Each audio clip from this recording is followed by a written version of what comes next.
नमस्ते विद्यार्थियों। 9वीं कक्षा में हिंदी की जो दूसरी पुस्तक है संचयन, उसका दूसरा पाठ आज हम लोग पढ़ेंगे, शुरू करेंगे। पहला पाठ हम लोग पढ़ चुके हैं जो गिल्लू है। दूसरा पाठ स्मृति है जिसके लेखक हैं श्री राम शर्मा। बच्चों, हम एक जान लिए हैं डिस्कशन के माध्यम से पिछली कक्षाओं में कि संचयन में 4 पाठ जो हमें पढ़ने हैं उन सब की साहित्यिक विधा संस्मरण है और संस्मरण का संबंध सच्चाई से होती है, वास्तविकता से होती है, लेखक के जीवन की घटना होती है।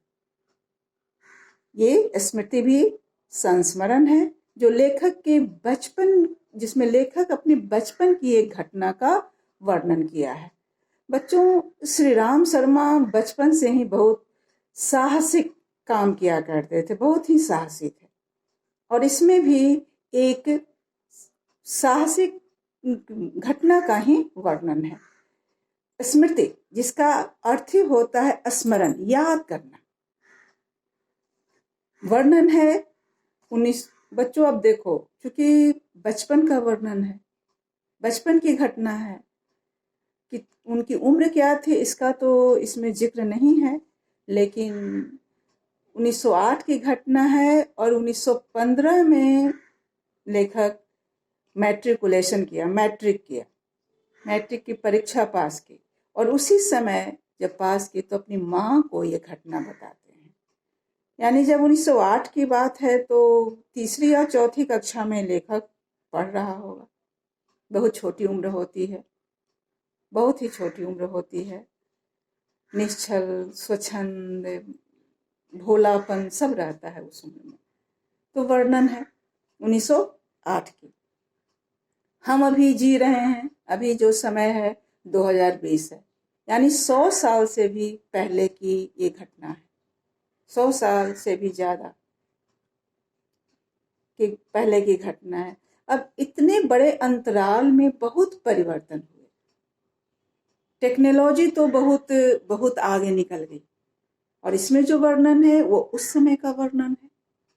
तो इन सब बातों को भी समझने का हमें इसमें अवसर मिलेगा कि पहले किस तरह की जीवन शैली थी, क्या सुविधाएं थी, किस तरह से लोग पढ़ते थे, कैसे जाते थे और घर का माहौल कैसा था। और सबसे ज्यादा जो इसमें वर्णन है वह है बाल मनोविज्ञान।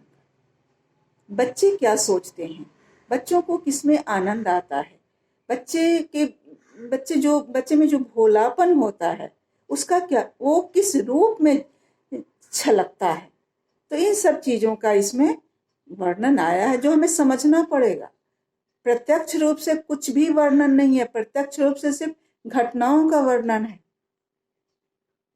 सिर्फ घटनाओं का। पत्र, लेखक का भाई पत्र का इसमें जिक्र आया है। और आज के समय में व्यक्तिगत पत्र जो हम अपने सगे संबंधियों को लिखते हैं वो बहुत पीछे छूट गया है, बहुत पीछे छूट गया है। बहुत बच्चे तो इसमें ऐसे होंगे जो कभी पोस्ट ऑफिस गए नहीं होंगे और इसमें पोस्ट ऑफिस की बात आती है। तो इन सब चीजें जो हमें कुछ पहले का स्मरण दिलाएंगे, कुछ को आज से जोड़कर देखेंगे, ये हमें इस पाठ में देखने को मिलेगा। और एक बात और जो ये कि पहले का जो समय था, जिस समय की घटना का वर्णन है 1908 और उसके आसपास का जो समय था, उसमें घर के बड़े अगर कोई काम कहते थे करने के लिए तो बच्चे उस पर प्रश्न नहीं करते थे। बच्चों, ये बहुत बड़ी बात है, बहुत बड़ी बात है।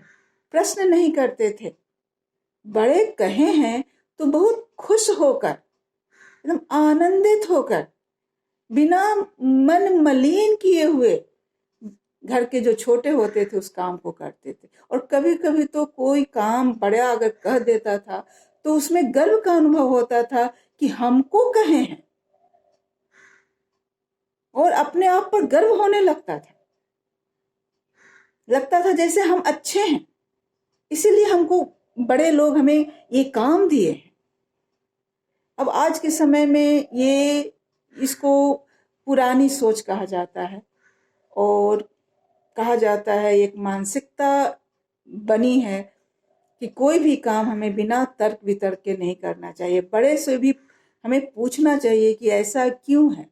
ठीक है बच्चों, अगर इसे हम एक सकारात्मक पहल भी मान लेते हैं तो एक सकारात्मक पहल के पीछे के आसपास न जाने और कितनी कितनी कमियां हमारे अंदर आ गई।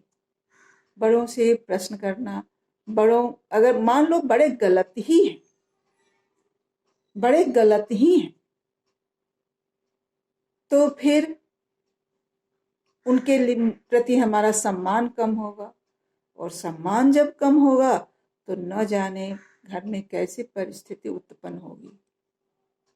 मैं ये नहीं कह रही हूँ कि हमें बड़ों के बात को मान ही लेना चाहिए। देखो, इसमें बड़ों भाई साहब की बात माना है लेखक, इसलिए इसकी चर्चा हो रही है कि बड़ों की बात मान ही लेनी चाहिए, लेकिन बड़ों का सम्मान तो करना ही चाहिए। भले उनकी तर्कों से हमें उनकी बात गलत लगे, बावजूद इसके बड़ों का सम्मान हमें करना चाहिए, क्योंकि वे बड़े हैं। बस, और कोई तर्क अगर नहीं भी है इसके पीछे तो वे बड़े हैं और हमें उनका सम्मान करना चाहिए। अब आइए इस पाठ पर, स्मृति पर 1908 की घटना है। लेखक चूंकि बचपन की बात है, इसलिए कुछ बातों को वो रिकॉल करने का प्रयास कर रहा है। लेखक लिखा तो है बड़े होकर, बचपन में तो नहीं लिखा है, घटना बचपन की है, तो कुछ कुछ बातें धुंधली रह जाती हैं, स्पष्ट नहीं याद आती हैं। अब लेखक सोच रहा है तो कह रहा है, उसे याद नहीं आ रहा है कि दिसंबर का अंतिम समय था या जनवरी का शुरू का। उस समय ठंड बहुत अधिक पड़ती है। लेखक कह रहा है चिल्ला जाड़ा पड़ रहा था, यानी बहुत अधिक सर्दी पड़ रही थी। 2-4 दिन पहले बूंदाबांदी हो गई थी, जिससे कपकपी बढ़ गई थी और कपकपी लग रहा था जैसे मज्जा तक चली जाएगी। मज्जा बोन मैरो, वो हमारे बोन के अंदर जो बीच में जो लिक्विड पदार्थ रहता है, सब्सटेंस रहता है, उसी को बोन मैरो इंग्लिश में और हिंदी में मज्जा कहा जाता है। तो वहां तक मैंने बहुत ठिठुरन थी और लेखक अपने छोटे भाई के साथ क्या कर रहा था, झरबेरी का बेर तोड़कर खा रहा था और पूरे उसके साथी भी थे। उसी समय एक आदमी आकर कहता है, गांव का ही आदमी था, कि भाई साहब आपको जल्दी बुलाए हैं। अब वो उसका ये कहना था और लेखक अपने छोटे भाई को लेकर चल देता है वहां से, सोच विचार भी नहीं करता है। अब रास्ते में सोच रहा है कि कहीं कोई शिकायत तो नहीं कर दिया, बदमाशी तो करते रहता है, बच्चों का तो ये चंचलता होते रहती है। और फिर सोचता है कि कहीं कोई झरबेरी खाने की शिकायत तो नहीं कर दिया, और डर जाता है कि घर जाने पर अगर शिकायत किसी ने की होगी, कोई गलती किए हैं, बदमाशी किए हैं, शिकायत की होगी, तो घर जाने पर बहुत पिटाई होगी, भाई साहब बहुत पीटेंगे। और यही डरे सहमे भाव से घर के अंदर कदम रखता है। दोनों भाई आगे आगे, लेखक और पीछे छोटा भाई।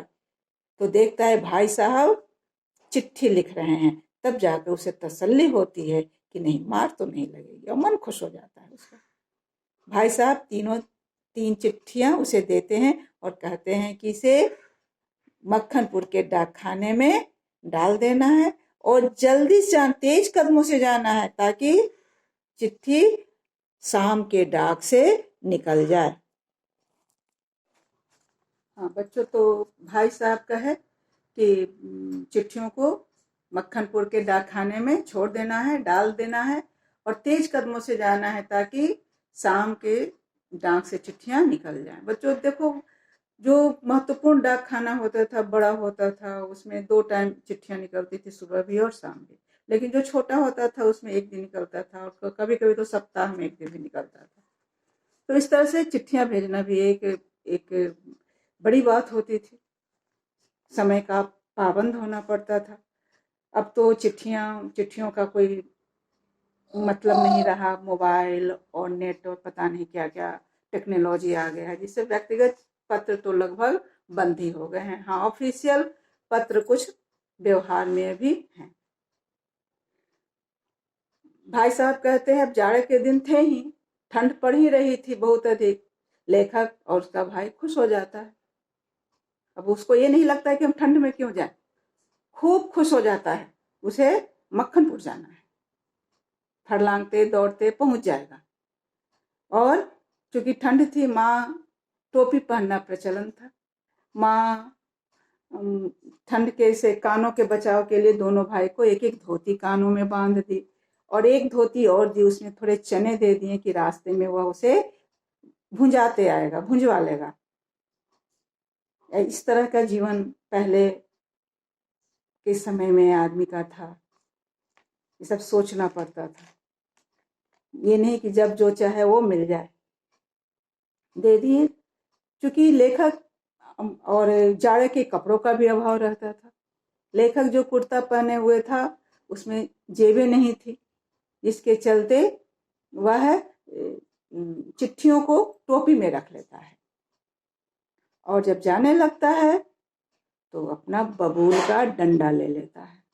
बबूल का डंडा। बच्चों, अब लेखक जो एक वाक्य लिखा है वो बहुत गौर करने लायक है।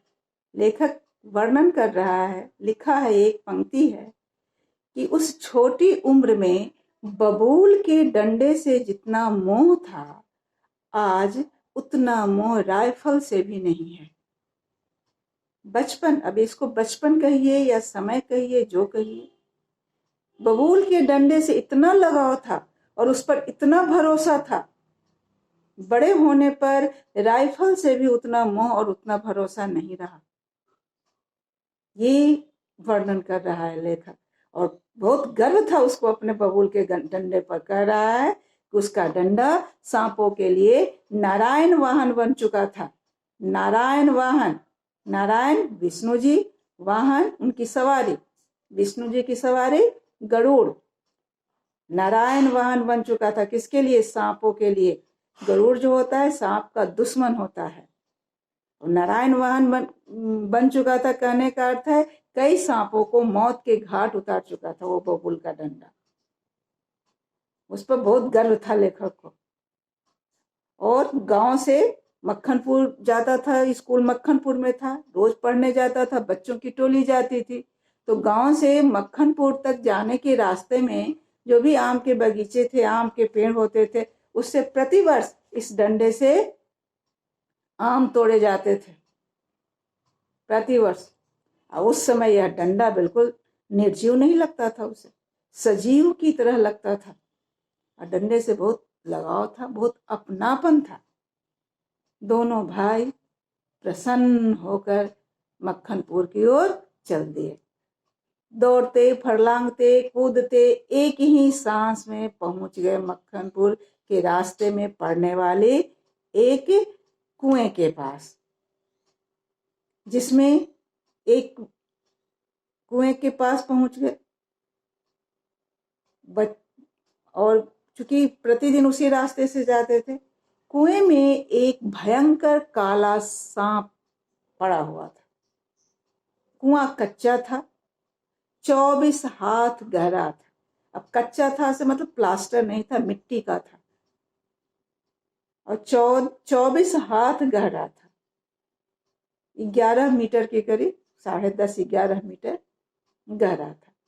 अब उसमें जो काला सांप भयंकर पड़ा हुआ था, गिरा हुआ था, इसका ज्ञान बच्चों को सिर्फ 2 महीने से था। कब गिरा ये मालूम नहीं था। बच्चे सिर्फ 2 महीना से जान रहे थे कि उसमें एक जिस दिन चिट्ठियां छोड़ने जा रहा है उस दिन की बात है। 2 महीने से जान रहा था। होता क्या था, कैसे पता चला? बच्चे जब स्कूल जाते थे तो लौटते समय लेखक वर्णन कर रहा है कि एक दिन उसकी इच्छा हुई कि वह कुएं में पत्थर फेंके। मालूम नहीं था कि कुएं में सांप है, और उसके पहले कुएं में पत्थर भी नहीं फेंके जाते थे। उसे लगा कि वह कुएं में पत्थर फेंके, और फेंकने के बाद उसकी आवाज सुने कि कैसा आवाज होता है कुआं में पत्थर फेंकने से। जैसे ही वो पत्थर फेंकता है अंदर से फुसकार आती है, क्योंकि वो पत्थर सांप को लग गया। बच्चे तो पहले सहम गए, डर गए, ये क्या है। फिर झांकने पर सांप देखे। उसके बाद क्या था, बच्चों की टोली पूरी बानर टोली थी, उछल कूद धूम मचाते हुए जाती थी, आती थी। और उसमें फिर प्रत्येक बच्चा एक एक पत्थर फेंका, एक एक ढेला फेंका। हर ढेले पर सांप क्रोधपूर्ण फुफकारता था और बच्चों की टोली बाहर कह कहे लगाती थी, खूब जोर जोर से हंसती थी। उसे नहीं डर था, भय नहीं था। और इस तरह बच्चों की हरकत थी, ये बचपना था, ये इसमें भी उन्हें आनंद आ रहा था। और उस दिन के बाद से प्रतिदिन कुएं में स्कूल से लौटते जाते समय और स्कूल से लौटते समय कुएं में पत्थर फेंका जाता था। सांप फुफकारता था और उसके हर फुफकार पर बच्चे कह कहे लगाते थे। ये रोज का नियम बन गया था। लेखक चूंकि साहसी था, प्रतिदिन सबसे पहले कुएं में झांकने वाला, कुएं में पत्थर फेंकने वाला लेखक ही था। सबसे पहले वह दौड़कर जाता था और पहला पत्थर फेंकता था, पहला ढेला फेंकता था। और उस छोटी उम्र में सांप से फुसकार करवा लेना ढेला फेंककर कुएं में बड़ी बात मानता था। उस समय बहुत अच्छा तो लगता ही था, वो बहुत बड़ा काम कर लिया ऐसा एहसास होता था। और सभी बच्चे लगभग ऐसा करते थे। ये प्रतिदिन का स्वभाव में आ गया था। ठीक है बच्चों, आज बस इतना ही। आप लोग जितना अंश हम लोग पढ़े उससे 5 क्वेश्चन बनाएंगे, 1 वर्ड आंसर के लिए, एक शब्द में या एक वाक्य में उत्तर के लिए 5 प्रश्न भी बनाएंगे और उसका उत्तर भी लिखेंगे। धन्यवाद।